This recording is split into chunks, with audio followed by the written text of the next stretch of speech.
لو عايز تمتع عينيك ما ينفعش ابدا تفوت فيلم افاتار الجديد. الفيلم 10/10 بتقييم. انا عمري ما شفت فيلم بالجمال والحلاوة دي.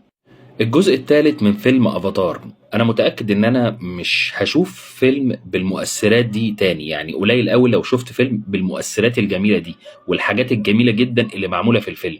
انا بصراحة انبهرت بكمية المؤثرات اللي معمولة في الفيلم وكمية ال الاكشن اللي معمولة بالفيلم، اللي صعب قوي تلاقيها في فيلم زي افاتار. يعني صعب تلاقيها في فيلم زي ده بالظبط. الفيلم بيتكلم برضو عن حرب كبيرة. الافاتار بيحاولوا ينقذوا نفسهم من سكان الارض اللي عايزين يحتلوا ارضهم زي الاجزاء التانية، ولكن كل جزء بيتفوق على الجزء اللي بعده. بس انا المره دي مش هحرق لك مين اللي هينتصر، لان الموضوع ناري جدا وكبير. انا هسيبك انت تخش وتتفرج على الفيلم وتشوف مين هينتصر. انت متخيل ان انت بتتفرج على 3 ساعات وربع او 3 ساعات وتلت ما فيهمش دقيقه ملل؟ هتفضل عامل كده للسينما او التلفزيون او الفيديو اللي انت بتتفرج عليه حسب ما تتفرج على الفيلم فين، مش هتنزل عينك ابدا من على الفيلم. مش هتحاول تعمل كده حتى.